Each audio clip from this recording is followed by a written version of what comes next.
반갑습니다. 차트의 맥을 읽어주는 남자 맥모닝 인사드립니다.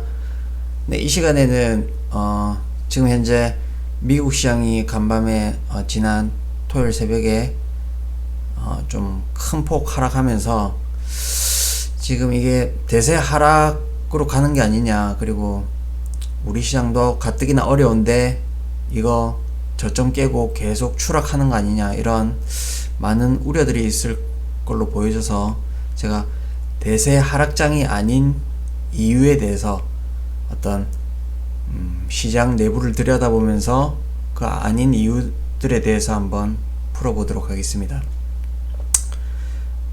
이건 뭐 저의 그냥 어떤 관점이고요, 저만의 해석이고 그렇습니다. 뭐 꼭 이걸 뭐 경제적으로 뭐 금리가 어떻고 환율이 어떻고 경제 성장률이 어떻고 그것이 또 이렇게 시장 그대로 적중한다는 보장도 없고요. 뭐 어떤 매스컴에서 또는 뭐 전문가가 나와서 이렇게 다양한 논리로 풀어내지만 그게 또 주식의 어떤 수익률과 시장 방향을 예측하는 데는 또 별개의 문제이기 때문에 한번 저의 식대로 한번 풀어보도록 하겠습니다. 우리 먼저 대세 하락장이 좀 올 수 없는 이유에 대해서 일단 첫 번째 시각을 말씀드리면 근거입니다. 지난 코로나 팬데믹이죠. 사실 경기 위축 내지는 뭐 이런 대세 하락, 그 2018년도에 주가도 고점을 찍고 이렇게 내려오는 중에 상당 기간 내려오다가 어떤 코로나 팬데믹으로 인해서 그 어떤 피날레를 장식하는 그런 어떤 하락의 끝을 찍고 이제 다시 대세 상승으로 왔죠. 그런데 이번 이 상승장을, 지난 상승장을 놓친 투자자들의 관점에서는 내한테 다시 저런 폭락장이 오면 난 반드시 투자를 할 거야, 이런 사람들이 아마 많을 겁니다. 물론 이 시장의 상승장에 동참을 해서 수익을 냈었던 사람들도 많았겠지만 또 그 반대편에 이렇게 구경만 하면서 남들도 막 수익 내고 막 이런 소리 들으면서 나도 다음번에 주식 폭락장이 오면 난 주식 그 기회를 살릴 거야, 이런 사람들이 정말 많을 겁니다. 그런 이유 때문이라도 어떤 그런 10년마다 올 수 있는 그런 어떤 진짜 흔치 않은 기회, 그런 건 자주 오지 않는다, 이런 관점에서 어떤 시장이 심하게 완전 부러지는 그런 장은 좀 아닐 것이다, 이런 판단을 하고 있습니다. 그리고 현재 우리가 지금 뭐 수개월째 지금 하락이 이어지고 하면서 또 뭐 전쟁도 있고요, 뭐 극심한 인플레 이런 것 때문에 뭐 정세도 안 좋고 시장도 힘들고 해서 많이 지쳐 있는 건 사실입니다. 하지만 저희가 저점에서 고점까지 올라온 상승 기간이 이게 지금 코스피 월봉이네요. 16일 16 기간 동안 지금 또 이렇게 하락이 이어지고 있는데, 보면 오름폭의 지금 절반의 조정도 이루어지지 않았습니다. 기간은 지금 거의 비슷하게 흘러가는데 절반 조정에 채 못 미친다, 한 3분의 1 조금 넘는 수준이죠. 이 정도의 조정은 사실 큰 상승 후에 어떤 견조한 눌림목이다, 이렇게 해석하는 게 아마 좀 기술적으로 봤을 때 좀 타당하지 않을까, 이런 생각을 해봅니다. 그래서 그런 관점에서 보면 어떤 대세 하락 파동으로 이어지진 않을 것이다, 이렇게 보는 것이고요. 물론 그건 있습니다. 2021년 연초에 시장이 완전 불을 뿜었었죠. 이 당시에 저도 기억나는 게 어떤 이틀 연속, 이때 이제 고점 기준이죠, 이틀 연속 100포인트 이상 상승하는 그런 무시무시한 이제 급등장이 펼쳐졌는데 이때 또 단기간에 2300에서 급 단기간에 어떤 3,000포인트를 돌파하는 그런 무서운 폭등장이 있었습니다. 이때 막 주린이들이 막 창구에다 주문을 내면서 삼성전자, 현대차 이런 걸 막 시장가로 사달라고 하는 흔히 포모족이라고 하죠. 그런 어떤 뒤늦게 막차를 타는 사람들에 의해서 시장이 한번 좀 과열을 정점을 한번 찍었었습니다. 그런 어떤 사람들에 의해서 지금 시장이 과열시키는 어떤 과정이 아닌가, 그렇게 해석을 해볼 수가 있겠습니다. 그래서 일단 대세 하락은 아니라는 그런 판단이고요. 그리고 대세 하락이 오려면 필연 버블이 있어야 됩니다. 버블이 있어야 되는데, 그러면 우리나라 시장이 그런 큰 버블이 있었느냐? 그건 아닙니다. 일부 대형주에서 어떤 그런 진짜 보기 힘든 그런 급등이 있었지만, 그건 어떤 시장 볼륨이나 어떤 대기 어떤 수요 이런 걸 생각해 봤을 때 그건 어떤 부분적인 과열에 불과하다, 이런 관점을 가지고 있고요. 만약에 우리나라 종합지수가 만약에 버블을 형성했다 라고 보려면 제가 볼 때는 그래도 종합지수 한 4,500에서 5,000까지는 가야 진정한 버블이지 않을까. 요 정도 되면 진짜 버블이 터질 수 있습니다. 그러면 진짜 대세 하락장으로 가서 지수가 반토막 이상 날 수 있는 그런 그림이 그려질 수 있겠습니다. 그렇지 않고서야 지금 현재 3,300을 찍고 어떤 버블이 형성됐다, 그렇게 보기 어려운 것이고요. 그렇다면 버블이 형성되지 않았기 때문에 대세 하락으로 갈 수 없다, 이렇게 결론을 지을 수 있겠습니다. 그런데 또 미국 시장은 조금 다른 부분이 있습니다.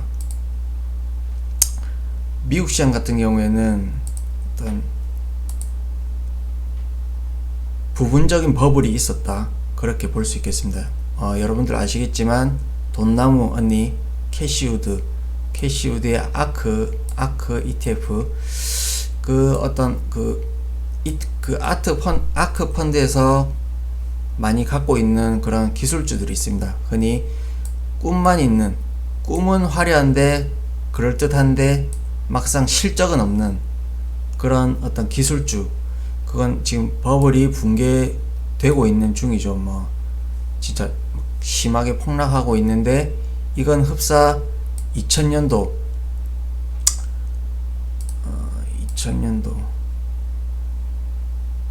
여기 차트에는 안 나오네요. 그러면 코스닥으로 한번 비교해 보겠습니다. 99년 2000년도에 우리나라 코스닥 그 어떤 버블 당시 어떤 차트인데, 이 당시 어떤 이걸 연상케 하는 그 그림이 미국 시장 어떤 실적이 없는, 실적이 따라주지 않는 어떤 종목들이 어떤 시세가 꺼지는 그런 부분적인 버블은 있다, 그렇게 해석할 수 있겠습니다. 그러나 한국 시장에 버블이 있다, 이거는 좀 동의하기 어려운 걸 또 다른 시각에서 한번 보도록 하겠습니다. 일단 한국 시장이 버블이라 말하기에는 침체되어 있는 업종이 많습니다. 대표적으로 함께 보시면 현대차를 보시면, 자, 이 당시에 어떤 주가 고점을 형성하고 근 10년에 가까운 세월 동안 한 7, 8년 되겠네요. 7, 8년 세월 동안 어떤 우리나라 자동차 대표인 현대차를 보시면 대세 하락을 거쳤습니다. 대세 하락을 거쳤고 지금 올라와서 쉬고 있는 중이기 때문에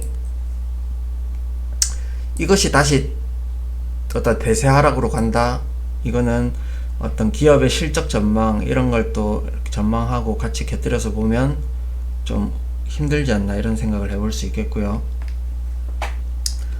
그 다음에 대표적으로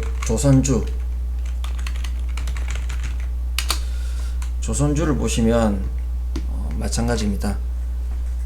조선주의 업황을 보면 이 당시에 피크를 찍고 지금 10년째 장기 침체 국면에 다다랐죠. 지금 주가로 보면 바닥권에 있는데 여기서 어떤 대세 하락이 어떤 시작이 된다. 네, 역시나 동의하기 어려운 부분의 포인트입니다.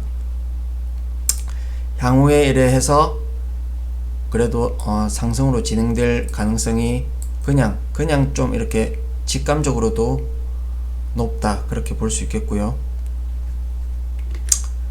그 다음에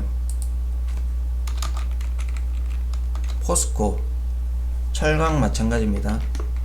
철강도 이 조선주랑 마찬가지로 2000년 2011년 이때 정점을 찍고 10년의 어떤 침체기를 거친 다음에 지금 완만하게 턴을 하고 있는 그런 구간이기 때문에 철강 업종도 마찬가지고요.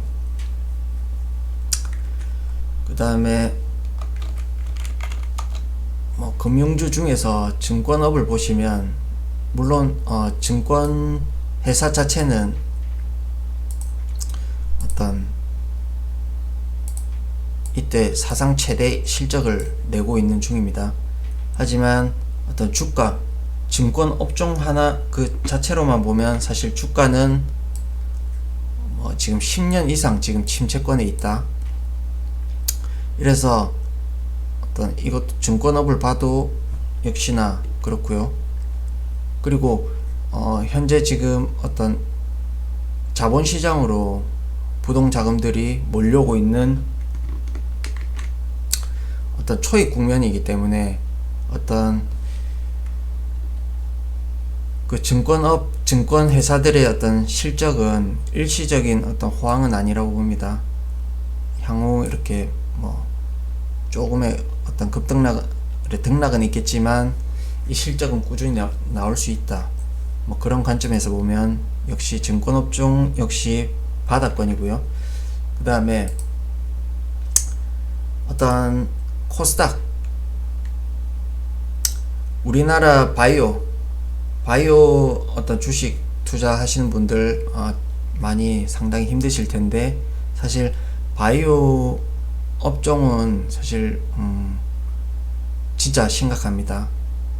삼성 바이오로직스를 제외한 셀트리온을 필두로 거의 지금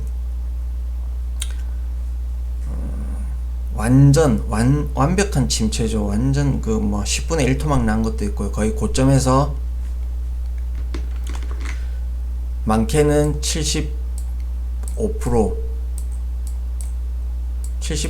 75%의 어떤 폭락을 한 상황이다. 그래서 역시나 어떤 기술주 어떤 꿈을 먹고 자라는 업종의 대표격인 바이오가 이미 침체 국면이다.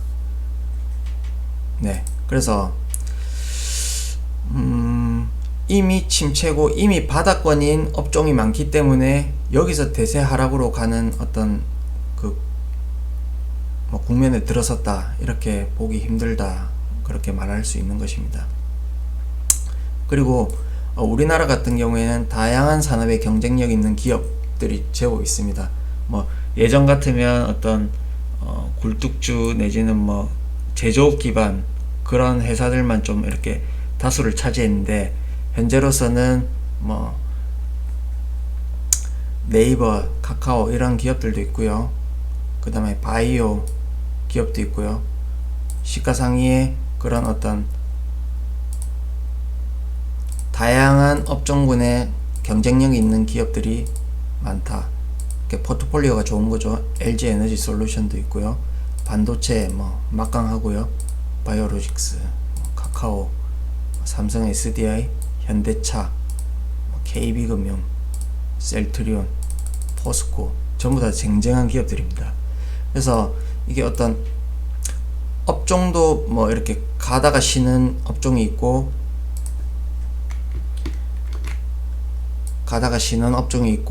그 다음에 10년 내리 침체를 겪어서 바닥권에 있는 업종도 상당수 있고, 그러하기 때문에 어떤 대세 하락으로 가기 힘들다 이렇게 볼 수 있겠습니다. 그리고 이른바 4차 산업혁명이라고 하죠. 그 시기 지금 뭐 전기차 지금 거의 뭐 이제 뭐 거의 시작 단계고요. 그 다음에 자율주행은 앞으로 이제 좀 시간을 두고 펼쳐질 기술들이고, 로봇, AI 등 어떤 기술 혁신에 의한 비약적인 생산성 증가, 이로 인해 주가가 어떤 폭락세로 가기 힘들다. 왜냐면 이쪽은 이미 실체가 있죠. 실적도 있고. 그래서 이 부분이 이제 앞으로 가시화될 부분들이고, 뭐 메타버스, NFT 이쪽은 조금 시간이 걸리겠지만, 아무튼 이런 4차 산업 태동기, 기술 혁신에 의해서 지금 계속 큰 사이클에서 어떤 생산성 향상과 함께 큰 장기 파동이 가는 어떤 그런 과정이 있기 때문에 대세 하락으로 가기 힘들다 이렇게 볼 수 있겠습니다. 그 다음으로 살펴볼 수 있는 근거, 시중에 넘쳐나는 통화량, 오갈 데 없는 부동자금, 배당 투자를 노린 자금 지속 유입, 이렇게 적어봤는데요. 자, 뭐 현재 계속 은행 이자, 뭐 대출금리, 주택담보대출금리 계속 올라가고 있죠. 그러면 예금 이자, 예를 들어서 뭐 지금 뭐 한 2%, 아직 2% 안 되겠죠. 근데 이게 향후에 계속 이래 올라가지고 뭐 한 3%대 간다고 예상해 보겠습니다. 물론 이 3%의 어떤 예금 이자를 얻기 위해서 이쪽으로 가는 자금들도 상당수 있겠죠. 하지만 우리나라 주식의 어떤 배당 투자가 상당히 매력 있어지고 있습니다. 뭐 대표적으로 기아만 봐도 시가 배당 수익률이 3.7% 나옵니다. 이렇고 뭐 포스코 말할 것도 없고요. 5.7%. 그 다음에 KB금융 4.7%. 그 다음에 뭐 전통적인 배당주들도 있고요. 그 다음에 뭐 증권주 지금 보시면 거의 뭐 9% 현재 시가 기준 예상 어떤 배당 이 9% 정도 나옵니다. 이렇듯 은행에서 3% 주는데 우리나라 주식시장에 어떤 기업의 어떤 유보금, 사내 유보금은 넘쳐나고 어떤 배당 수익률만 대략 잡아도 4에서 5% 주는 기업들이 세고 셌습니다. 그래서 배당 투자를 위한 어떤 자금들도 지속 유입될 수 있다. 이런 관점에서 본다면 어떤 넘쳐나는 대기자금, 이게 또 시장을 받쳐주는 어떤 힘이 되겠고요. 그 다음에 어떤 한국 증시의 만성적 디스카운트 요인, 해소 국면 진입 초기, 이렇게 적었는데요. 자, 지배구조 이슈가 있죠. 우리나라 뭐 흔히 최근에 뭐 물적 분할 비롯해서 어떤 소액 주주들의 어떤 이익을 침해하고 어떤 손해를 입히는 그런 어떤 의사결정들이 많았는데, 이게 점점 이제 이슈화 되면서 지금 주주들의 목소리가 높아지는 그런 방향으로 나아가고 있습니다. 그래서 이것들이 아마 계속 이슈화되고 하면 어떤 사내 유보금도 높고요. 뭐 향후에 우리나라 그 시장 그 기업들도 어떤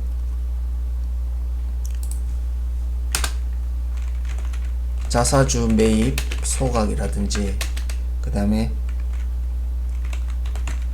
배당률을 상향한다든지 뭐 이런 식으로 해서 어떤 주주의 이익을 그 이익들을 주주에게 환원하는 그런 쪽으로 아마 계속해서 흘러갈 것입니다. 그렇다면 어떤 지배구조 투명해지고 하면 어떤 우리나라의 그 기업을 평가하는 그 가치를 프리미엄을 더 줄 수가 있게 되는 거겠죠.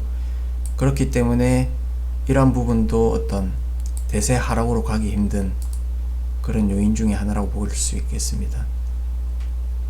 자, 이제 정리를 해보자면 우리나라 시장 버블이 없었다.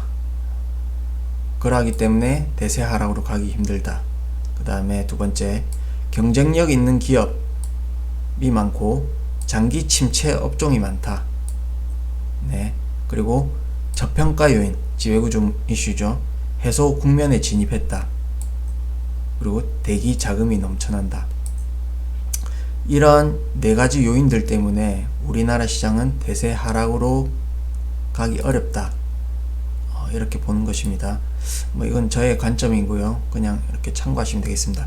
그리고 혹여나 경기 침체로 들어가더라도 일시적일 것이다. 저는 이렇게 봅니다. 경기 침체로 가고 있고 현재 이걸 반영하고 있는 것일 수도 있겠죠. 하지만 어떤 이미 시장은 상당 부분 하락을 해 있고요. 그 다음에 어떤 여러 가지